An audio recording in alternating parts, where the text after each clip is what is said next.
नमस्कार मंडळी, तुम्हाला सर्वांना दिवाळीच्या हार्दिक शुभेच्छा. आज आपण बघणार आहोत दिवाळीचा एक खूप आवडता फराळ, ती म्हणजे करंजी. घरात केल्यावर दिवाळीचा आनंदच वेगळा. चला तर मग सुरू करूया आजची रेसिपी, खुसखुशीत आणि सुरेख करंजी. करंजी बनवण्यासाठी इथे आपल्याला एका कढईमध्ये मी इथे पाव किलो खोबरं घेतलंय. ते व्यवस्थित भाजून घ्यायचंय. हे बघा, त्याला असा गोल्डन तांबूस रंग येईपर्यंत तो भाजून घ्यायचा आहे.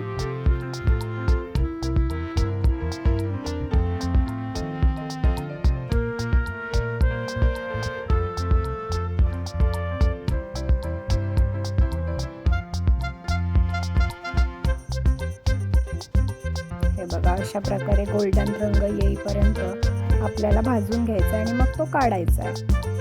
त्यानंतर आपल्याला त्याच कढईमध्ये 3 चमचे इथे आपल्याला तूप घालायचं आहे.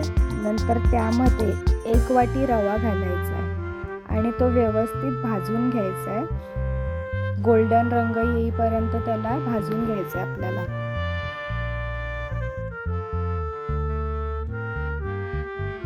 हा बघा, अशा प्रकारे आपल्याला गोल्डन कलर येईपर्यंत भाजून घ्यायचा आणि तो काढून घ्यायचा. नंतर त्याच कढईमध्ये इथे मी 2 चमचे तूप घातलंय आणि त्यानंतर त्यामध्ये बदामाचे काप आणि चारोळी, काजू हे पण आपल्याला फ्राय करून घ्यायचे यामध्येच. हे थोडे फ्राय झाल्यानंतर त्यामध्ये आपल्याला मनुके ॲड करायचे आणि ते सुद्धा थोडे फ्राय करायचे. नंतर ते काढून घ्यायचे आपल्याला. त्यानंतर आपल्याला इथे अर्धा चमचा तूप घालायचं आहे. त्यानंतर त्यामध्ये 2 चमचे आपल्याला खसखस घ्यायची आहे. ती सुद्धा गोल्डन होईपर्यंत फ्राय करायची आहे आणि नंतर ती सुद्धा काढून घ्यायची आपल्याला. त्यानंतर आपल्याला इथे 2 चमचे तूप घ्यायचं आहे. त्यामध्ये आपल्याला 2 चमचे बेसन आणि 2 चमचे गव्हाचं पीठ घालायचं आहे. त्याला सुद्धा आपल्याला गोल्डन रंग येईपर्यंत भाजून घ्यायचं आहे. हे बघा, अशा प्रकारे गोल्डन कलर येईपर्यंत त्याला भाजून घ्यायचं आहे. नंतर ते सुद्धा आपल्याला काढून घ्यायचं आहे. त्यानंतर आपल्याला त्यामध्ये वेलची आणि जायफळची पावडर मी करून ठेवलेली ती त्यामध्ये 2 चमचे घालायची आहे. आणि मी इथे 2 वाटी साखर घेतली आहे, ती आपल्याला घालायची आहे. तुम्ही तुमच्या आवडीप्रमाणे साखर घालू शकता, तुम्हाला जसं गोड हवं असेल तसं. नंतर याला सगळ्याला व्यवस्थित मिक्स करून घ्यायचं आहे.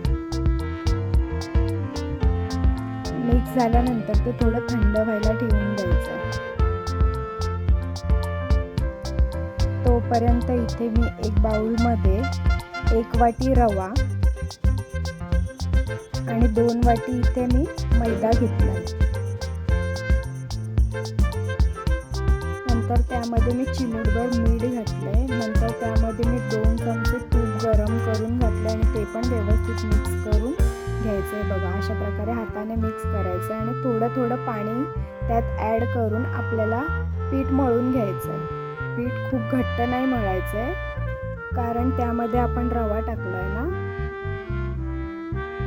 त्यामुळे. त्यानंतर हे पीठ आपल्याला अर्ध्या तासासाठी ठेवून द्यायचं झाकून. त्यानंतर आपण साठा तयार करून घ्यायचा आहे. तर इथे 4 चमचे मी तूप घेतलंय.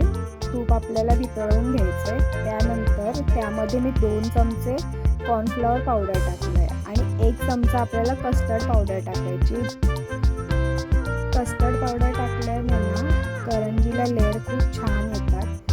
आणि हा साठा व्यवस्थित मिक्स करून घ्यायचा. हा बघा, अशा प्रकारे व्यवस्थित मिक्स करून घ्यायचं. तुम्हाला हवं असेल तर थोडं तुम्ही तूप त्यात ॲड करू शकता. त्यानंतर त्या आपण पीठ ठेवलेलं ना, त्याचे आपण 5 गोळे करायचे आणि आपल्याला अशा प्रकारे त्याच्या छोट्या छोट्या अशा पोळ्या लाटून घ्यायच्या. हे बघा, अशा प्रकारे त्याच्या पोळ्या लाटून घ्यायच्या.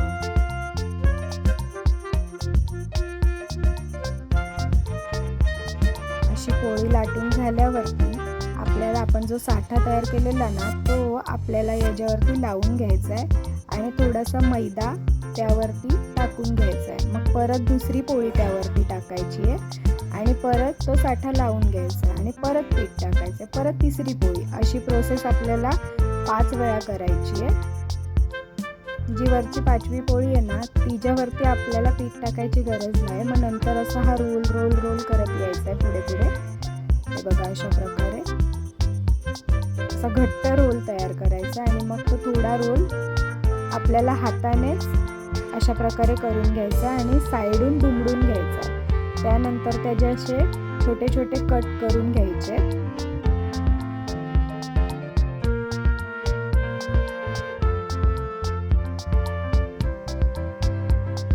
कट करून झाल्यावर त्याला अशा प्रकारे साईडला प्रेस करायचे. मध्ये प्रेस नाही करायचं, थोडं साईडला प्रेस करायचं, कारण की मध्ये केल्यानंतर ती करंजी फाटण्याची शक्यता असते. म्हणून तुम्ही थोडं साईडला प्रेस करा.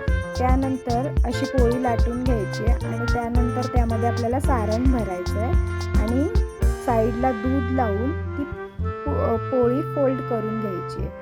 त्यानंतर असा साईडचा भाग काढून घ्यायचा, त्याला करंजीचा आकार देऊन. हे बघा मी परत दाखवते.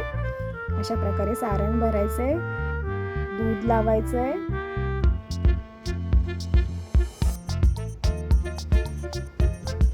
नंतर असं प्रेस करायचं व्यवस्थित करंजीचा आकार देऊन आणि साईडून कट करून घ्यायचं.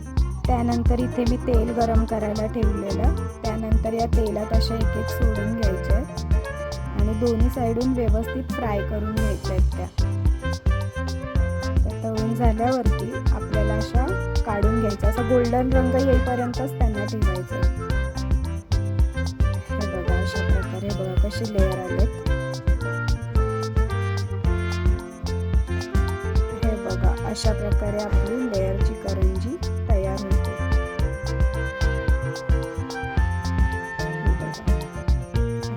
सारे लेअर आलेले आहेत करंजीवर. आपल्या चॅनलवर जर नवीन असाल तर आपल्या चॅनलला लाईक, शेअर आणि सबस्क्राईब करायला विसरू नका.